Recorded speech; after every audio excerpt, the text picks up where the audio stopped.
Hello and welcome to the very first episode of the Science and Maths discussion. In this podcast, I'll be exploring many scientific, mathematical, and engineering topics, trying to understand them. It's not going to be particularly formal, and I can assure it won't be particularly professional either. But every week, at least on a nearly weekly basis, I'll just try and understand more scientific topics and bring you along as I expand my knowledge. The very first episode this week is on parachutes. A topic which I thought was generally quite simple and didn't think there was too much to it, so I thought it would be a very easy opening episode, but actually there is more to it than you'd think. Before I start the episode, I'll be pointing out that these podcasts are going on Spotify and on YouTube, so if you're watching this on YouTube, feel free to leave a comment, asking a question or an idea for a future episode. I'm going to look through all of them and I'll be very happy to answer. Before I talk on for too long, let's get into the episode.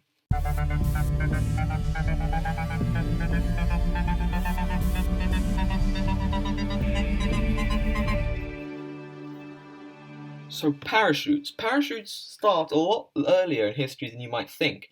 Now, some scientists, historians actually, have dated parachutes back to 90 BC, in which Chinese acrobats used to use parachute-like crafts,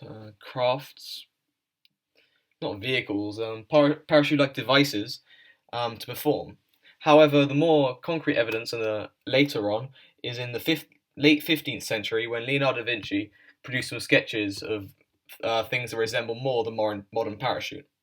However, parachutes came into worldwide use and were used in far more far-reaching roles and in different ways in the 20th century. Here we saw them used from far higher altitudes, which was helped by the increase in plane technology, as well as in military settings, you see, as seen mainly in World War II. So I didn't think that would start so early, but it really isn't that surprising. It's the 20th century in which we see parachutes see the greatest use. The basics of parachuting. Now, the physics behind this is very simple. I'm sure many of you will have a basic understanding of this, and if you don't, that's totally fine. I'm sure you'll be able to get your head around it. So, when someone jumps out of a plane, let's imagine this other scenario of someone jumping out of a plane. It's the most stereotypical parachuting scenario. They accelerate downwards due to the force of gravity, which is caused by the mass of our Earth. Now, they fall down. They don't fall to an endless speed because of the air resistance on them. And when they open the parachute, they fall at a slower speed. That is because the parachute has a greater surface area, which causes a greater air resistance, which means they slow down. This air resistance is caused by trapping air molecules that pass by, meaning that you can't physically fall as fast if you're falling through the air. That is much I was very comfortable with when I started researching this. But one idea that I wasn't entirely confident about was terminal velocity. Now, if you think about it, you jump off a plane, but you don't accelerate forever. You don't keep going at an endless speed, because that means you could, if you've kept falling, reach the speed of light. Like, when does it stop? Now, terminal velocity is the maximum falling speed for an object. Now, this is when the force of gravity is matched by the air resistance. Therefore, forces on the falling object are balanced, and when they're balanced, the object is falling at constant speed. That means it's no longer accelerating. So what you'll see is when you jump out of the plane, your acceleration will be at the maximum when you just jump out, because the force of gravity is very strong and your air resistance is still small because you haven't a high speed yet, and you accelerate, your rate of acceleration will keep going down as air resistance increases until you fall and the air resistance and force of gravity or weight are equal, therefore at a constant speed. For a human, it takes about 12 seconds of falling to reach terminal velocity. Now that's 12 seconds of acceleration. That's really not that much, so that's generally quite interesting. Now, the science of parachutes here starts actually making sense, because when you open your parachute, you go a lot slower and you go at that constant slower speed, and that's because your air resistance is far greater. Therefore, how does this work? Your air resistance is far greater, so the force of air resistance being equal to your weight will be at a far slower speed, because for the greater air resistance greater at greater speeds. But if you've got a bigger area, you won't need a slower speed to reach the same, to be equal to the same force of gravity. So, in short, if you fall, you won't accelerate forever. You'll reach a maximum velocity very, very fast. Now, the science of parachutes here it's the very basics of it, but there's actually a lot more to parachutes than you might think. Actually, so what you'll find is I'm sure many people have seen parachutes, but I haven't actually thought about the different types of parachutes there are. And I'm sure you've noticed there are round ones, rectangle ones, square ones. But first, before I get into different shapes, I was like, parachutes are steered. Now they're steered because there's a person underneath them with lines which go up to the canopy of the parachute. Now, pushing on one way or the other will tilt the whole parachute. Therefore, the air resistance will force the parachute in a certain way or the other. Now, what we'll find is that rectangle parachutes can be steered a lot easier than traditional round parachutes. But before I get into the advantages and disadvantages of different types of parachutes, let's just look at the different types of parachutes there are. Now, the very traditional ones, the ones that were first used and were used in the earlier half of the 20th century, as seen during World War II drops, were round parachutes. These were very good at slowing people down. They were very easy to make. They were very affordable. They weren't particularly complex, but they weren't very steerable, weren't very maneuverable, I should say, and weren't amazing on the whole. One feature you'll see is they had vent holes. They had holes in the top of the canopy. Now, when I first saw this, I thought that doesn't make sense. Why would you have a hole in the top of the canopy when all you're trying to do is increase air resistance? Surely a hole decreases air resistance.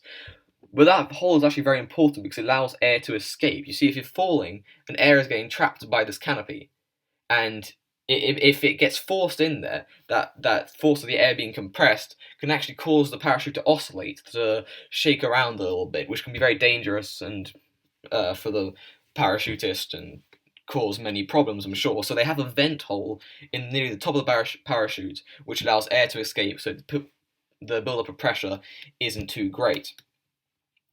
Also, they have other holes and slits to help forward speed, which also just generally you don't. It's other small little holes and slits, but main hole in the parachute, the vent holes at the top to decrease the build-up of pressure, I should say.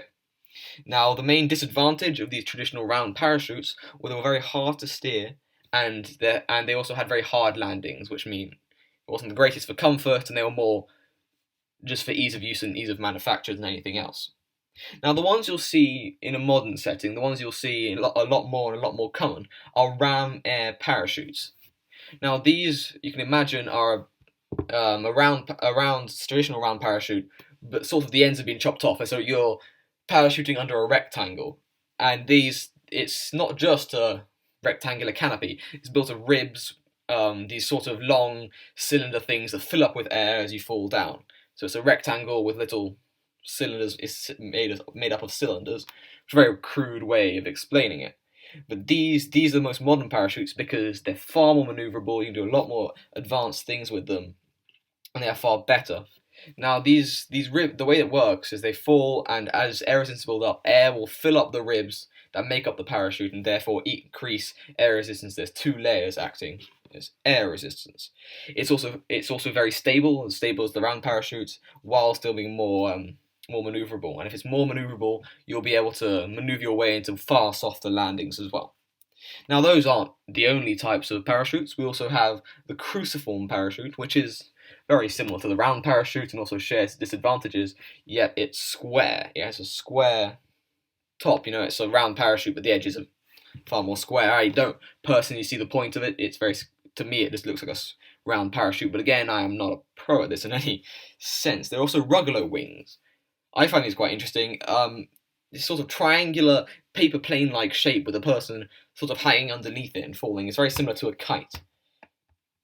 Now, the most complex of these parachutes, the ram air parachutes, are the best, I think, by far, but they don't have as many parts and they're quite simple in their design. The round parachutes actually have a lot of parts. You'd be surprised to see they have a lot of parts.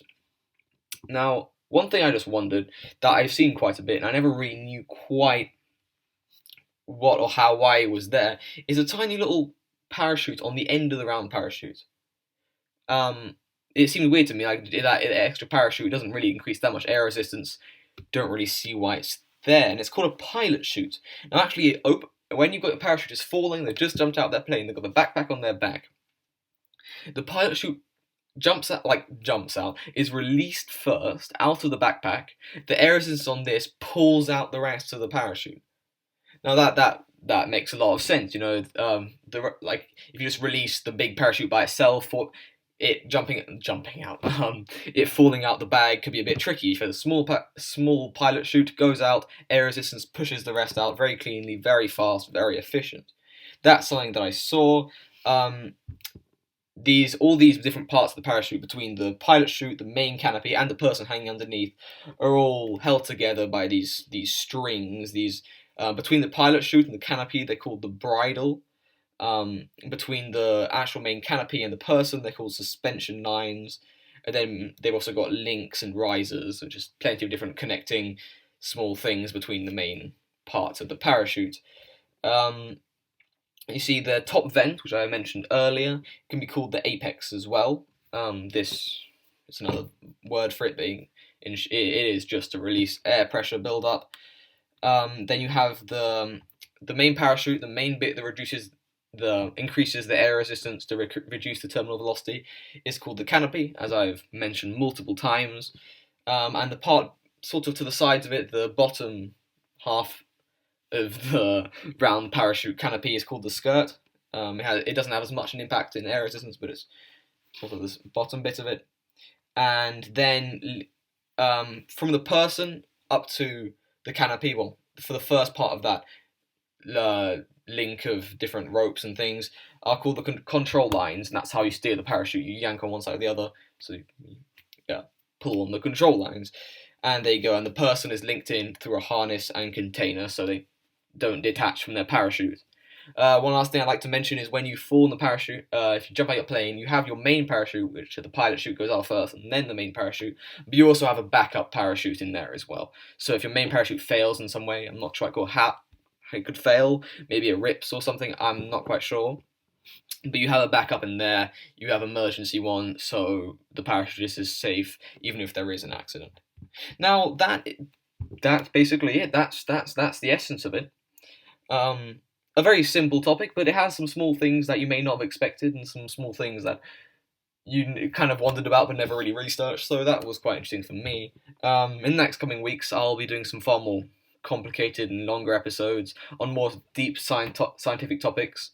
One other episode format I'll be discussing is small mental mass problems, ones where the trick to solving them isn't necessarily mathematical techniques, but more a breakthrough in the mind, a small little mental trick, and those you can do out loud quite easily. And I've never seen that in a podcast, and I'd personally be quite happy to listen to that.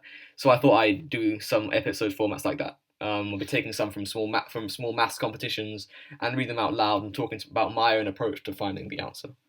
Well, leave a comment, leave a like. If you're listening on Spotify, just follow along, and thank you.